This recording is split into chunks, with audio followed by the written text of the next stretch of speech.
ভয়ের আড্ডা। যারা এখানে আসবে তাদের সমাপ্তি হবে অন্ধকারে।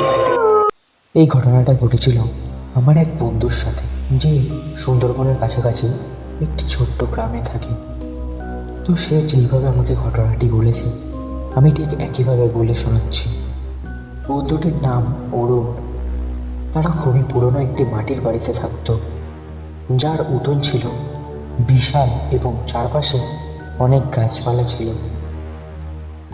অরুণের বাড়িতে একটি অলিখিত নিয়ম ছিল, সূর্য ডোবার পর কেউ আর উঠোনের বাইরে বেরোতো না।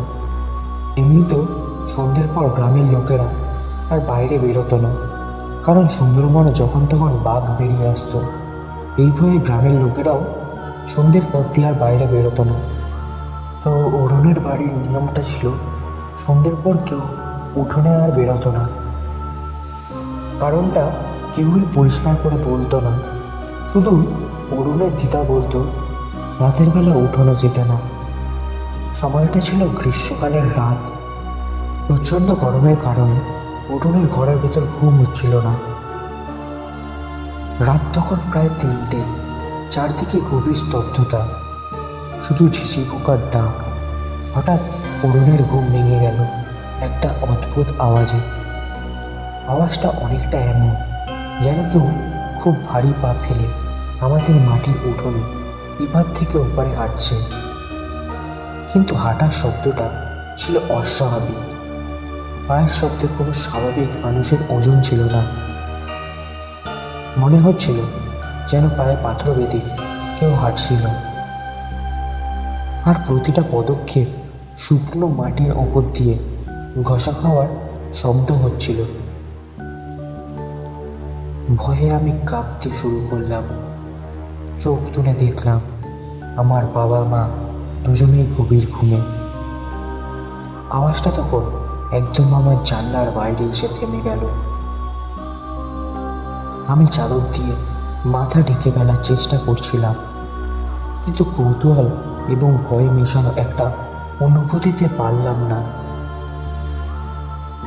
তারপর শুনতে পেলাম একটা ভারী দীর্ঘশ্বাস। দীর্ঘশ্বাসটা এতটা কাছে ছিল যে মনে হলো কেউ যেন ঠিক আমার মাথার পাশে দাঁড়িয়ে বাতাস ছাড়ল।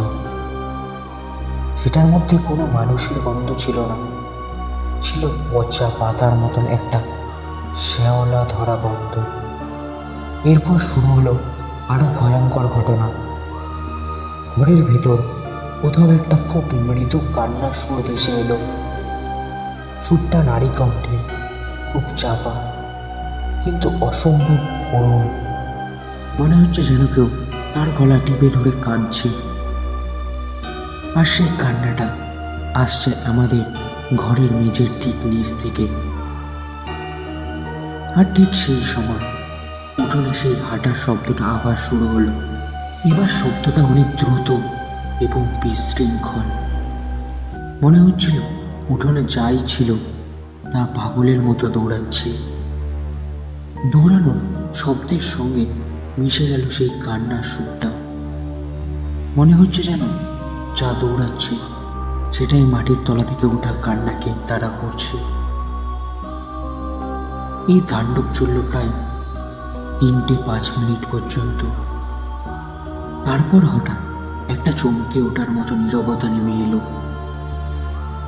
যেন কেউ অদৃশ্য একটা সুইচ বন্ধ করে দিল। আমি ভয়ে কাঁদতে কাঁদতে বাবার পাশে গিয়ে শুয়ে পড়লাম। বাবা জেগে উঠে আমাকে জড়িয়ে ধরলেন। সকালে উঠে উঠোনে গিয়ে আমরা যা দেখলাম তাতে আমাদের সবার গায়ে কাঁটা দিল।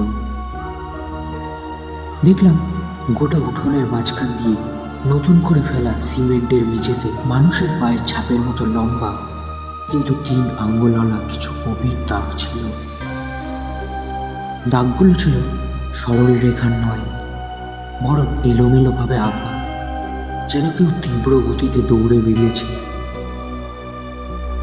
মা তখন বললেন এই উঠোনে নাকি বহুকাল আগে এক সন্তানহারা মহিলা আত্মহত্যা করেছিলেন, আর তারই আত্মা নাকি রাতে হাঁটে। আর যদি কেউ জেগে থাকে তবে সে তার সন্তানের কান্না শুনতে পায়, যা সেই আত্মা সহ্য করতে পারে না। সেই রাতের পর থেকে আমি কখনোই 3টের পর ঘুম ভাঙার সাহস করিনি।